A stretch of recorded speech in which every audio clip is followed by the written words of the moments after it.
নমস্কার, আমি নমিতার সহজ রান্না চ্যানেলের নমিতা।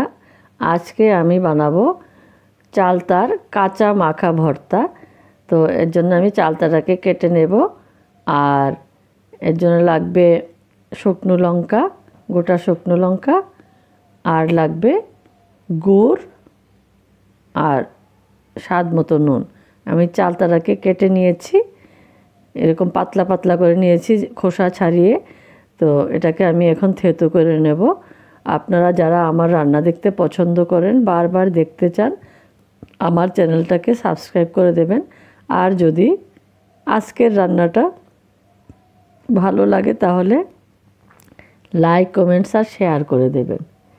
তো আমি চালতাটাকে ভালোভাবে থেতো করে নেব যাতে হাতে মেখে ভর্তাটা বানানো যায়। তো এগুলি করতে একটু কষ্ট হয়, কারণ এটা একটু স্লিপারি টাইপের, একটু পিচ্ছিল পিচ্ছিল হয়। তো আমি চালতাগুলিকে সবগুলিকে থেতো করে নিয়েছি, আর শুকনো লঙ্কাটা চুলায় আমি জ্বালিয়ে নিচ্ছি। এটা জ্বালিয়ে নিলে লঙ্কাটা, তাহলে ভর্তাটার মধ্যে একটা সুন্দর একটা ফ্লেভার হয়, খেতে ভালো লাগে। যারা হাতে মাখা খান জানবেন যে এটা কীভাবে, মানে কত স্বাদ হয়। তো আমি এখন নিয়েছি চালতা থেতো করা, আর নেব এর মধ্যে গুড়টাকে আমি ছোট ছোট করে কেটে নিচ্ছি। কিছু পরিমাণ আমি গুড় দেব, কারণ চালতাটা একটু টক টক হয়। তো এর মধ্যে আমি গুড়টা দিয়ে দিচ্ছি। আপনারা আমার রান্নাটা দেখছেন, রেসিপিটা দেখছেন, ভর্তা বানানোটা, তার জন্যে অনেক অনেক ধন্যবাদ। তো এখন আমি গুড়টা দিয়ে, আর বেশি কিছু লাগবে না, এর মধ্যে দিয়ে দেব আমি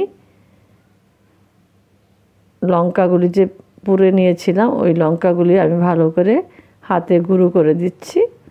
বেশি আবার পাউডার করলে হবে না, এরকম টুকরো টুকরো করে আমি হাতে ভেঙে দিচ্ছি শুকনো লঙ্কা। তো শুকনো লঙ্কা, এর মধ্যে চালতা থেতো করা, গুড় আর শুকনো লঙ্কা, আর লাগবে এর মধ্যে স্বাদ মতো দিয়ে দেবো আমি নুন। বাস, আমি নুনটা দিয়ে এখন এটাকে আমি হাতে ভালোভাবে মেখে নেব। আর মাখলে এটা থেকে একটা রস বেরিয়ে আসবে, ততক্ষণে বোঝা যাবে যে ভর্তাটা মাখা হয়েছে, একদম রস ছেড়ে দেবে এর থেকে। তো এভাবে দুপুরবেলা রোদের সময় খেয়ে দেখবেন। আর আপনারা সবাই ভালো থাকবেন, সুস্থ থাকবেন। আমার এই রেসিপিটা দেখার জন্য অনেক অনেক ধন্যবাদ। দেখে বুঝতে পারছেন যে কতটা ভালো হবে খেতে, আর এটা স্বাস্থ্যের পক্ষেও খুব ভালো। বাস, এটা নিচে একটু রসটা হয়েছে, এটা খেতে আরও বেশি ভালো লাগে। চালতা মাখা, কাঁচা চালতা মাখা সবাই একবার এভাবে বানিয়ে খেয়ে দেখবেন।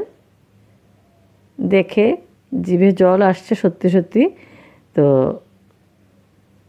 এভাবে আপনারা বানিয়ে খেয়ে দেখবেন। কাঁচা চালতা মাখা, এটা শরীরের পক্ষে অনেক ভালো, আর খেতে তো অনেক সুস্বাদু হয়। নমস্কার।